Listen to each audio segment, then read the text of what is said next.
Court का काम ये नहीं है, जजेस का काम ये नहीं है कि नरेंद्र मोदी सरकार की मदद करे। अदलिया का काम यह है कि इस देश की कमजोर और मजलूम आवाम से इंसाफ किया जाए। शक्ति की आप बात करते हैं तो बिल्किस बानो अगर मुसलमान नहीं होती तो बिल्किस बानो को इंसाफ मिल जाता। 20 साल से बिल्किस बानो लड़ रही है मगर उसका नाम बिल्किस बानो है। मैं सदर जमहूरिया के खुतबे की मुखालिफत में खड़ा हुआ हूं। मैं बरसर इख्तिदार जमात से जानना चाहूंगा, क्या ये सच नहीं है कि आप ही के आदाद व शुमार 75वां NSSO का डेटा ये कहता है कि 25% मुस्लिम बच्चे पैसों की गुर्बत की वजह से तालीम से ड्रॉप आउट हो जाते हैं। क्या ये सच नहीं है कि 7 साल से ऊपर जो बच्चों का खवानगी का तनासुब है तमाम मज़ाहिब में सबसे कम मुसलमानों का है? क्या ये सच नहीं है कि ग्रॉस अटेंडेंस रेशियो तमाम मज़ाहिब का सबसे कम मुसलमानों का है? क्या ये सच नहीं है कि सबसे कम एनरोलमेंट जो होता है वो मुसलमानों का है? क्या ये सच नहीं है कि AISHE की रिपोर्ट ये कहती है कि हायर एजुकेशन में मुसलमान का तनासुब 5% से 4% पर आ चुका है?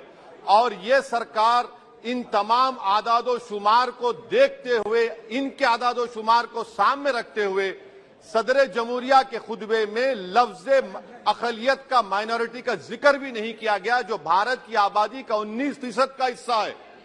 ये इनकी मोहब्बत है अकलियतों से और मुसलमानों से।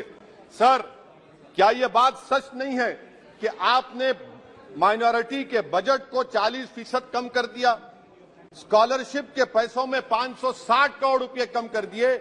ये आपकी मोहब्बत है जो नफरत की निशानी बनती है। नरेंद्र मोदी की सरकार ये नहीं चाहती कि अकलियत और मुसलमानों के बच्चे तालीम याफ्ता होकर इस देश को मजबूत करें।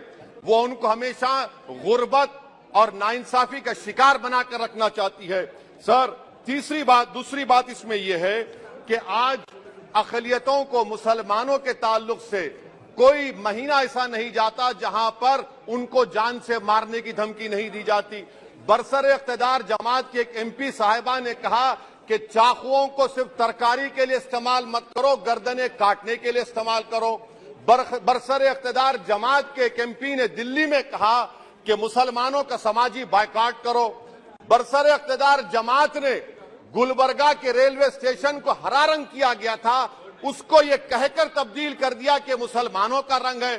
सर, मैं पूछना चाहता हूं, क्या नरेंद्र मोदी की सरकार तिरंगे के हरे रंग को निकाल देंगी? क्या हरा रंग मुसलमानों का है? क्या नरेंद्र मोदी की सरकार खरबूजे पर पाबंदी आयद कर देगी और देश की जनता से कहेगी कि नागपुर में आपके हेड ऑफिस में उगा हुआ सिर्फ संतरा खाया जाएगा? सर, नारी शक्ति की आप बात करते हैं तो बिल्किस बानो अगर मुसलमान नहीं होती तो बिल्किस बानो को इंसाफ मिल जाता।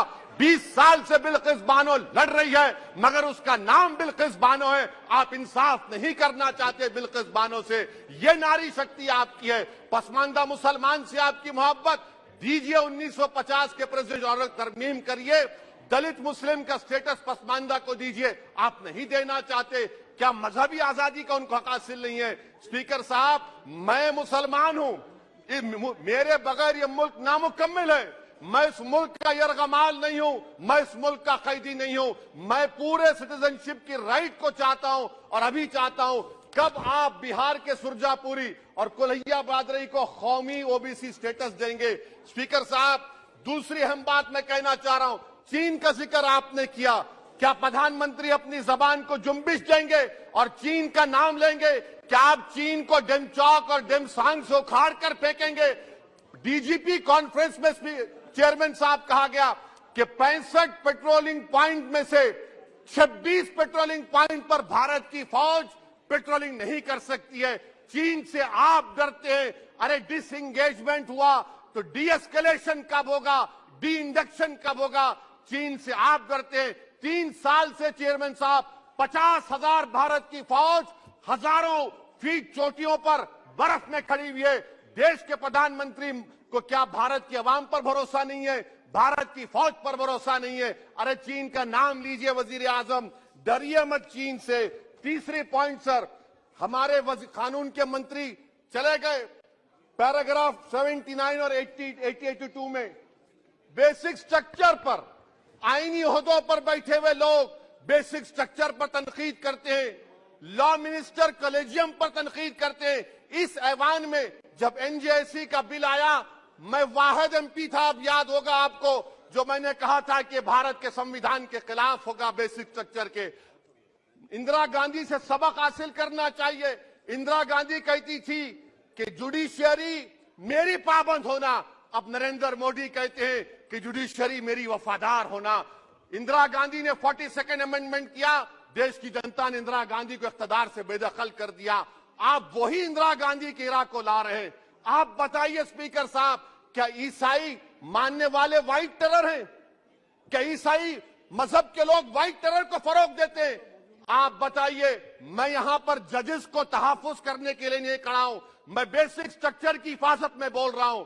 मैं अदलिया की आजादी के लिए खड़ा हूं, मैं एग्जीक्यूटिव की आजादी के लिए खड़ा हूं, लेजिस्लेचर की आजादी के लिए खड़ा हूं। चेयरमैन साहब, कोर्ट का काम ये नहीं है, जजेस का काम ये नहीं है कि नरेंद्र मोदी सरकार की मदद करे। अदलिया का काम यह है कि इस देश की कमजोर और मजलूम आवाम से इंसाफ किया जाए। चौथा पॉइंट स्पीकर साहब, यहां पर एक बड़े सरमाएदार का जिक्र किया गया है। क्या यह बात सच नहीं कि कांग्रेस और बीजेपी ने ओलिगार्क्स को पैदा किया? आप दोनों ने मिलकर ओलिगार्क्स को पैदा किया।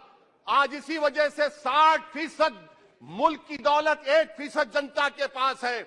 आप दोनों ने बैठकर मलाई खाई और गरीब और नौजवान पिस रहा है। अरे बताओ, ये जो 28 लोगों की लिस्ट है जो देश का पैसा खाकर भाग चुके हैं या बैठे हुए, उसमें कोई मुगलों का नाम है क्या? कोई मुगलों का नाम नहीं है, मगर आप उस पर कुछ नहीं बोलेंगे। संडेसरास कंपनी है, 15,000 करोड़ नाइजीरिया और केनिया की कोर्ट में जाकर कहती है कि हम हिंदू हैं, भारत को आएंगे तो प्रोसिक्यूशन होगा। आपने कोर्ट में कुछ नहीं कहा, वहां पर एसआईटी आपने बनाई। मगर शुक्र है, मैं लाइटर वेन में कह रहा हूं कि हाइडेनबर्ग अगर यहां होता तो यूएपीए लग जाता उस पर। और सर, मैं नरेंद्र मोदी सरकार को मशवरा दे रहा हूं लाइटर वेन में कि ये अंग्रेजी का अल्फाबेट ए बड़ा अशुभ है आपके लिए। AA को आपने कहा कि बेटा फाइटर एयरक्राफ्ट बना, बैंकरप्ट हो गया। अब कैपिटल A को आपने 17 इंडस्ट्री दे दिए, हम पूरे विश्व में मार्केट कैप हमारा 5वें नंबर पर आ गया।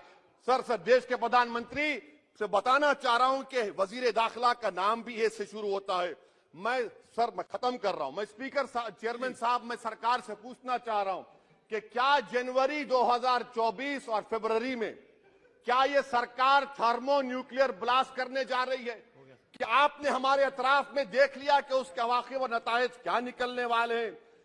चेयरमैन साहब, मैं आपको बता रहा हूं कि चीन के बारे में कि हमको बीबीसी की की रिपोर्टिंग की जरूरत पड़ेगी, जिस तरह 2002 गुजरात के बारे में कहा गया।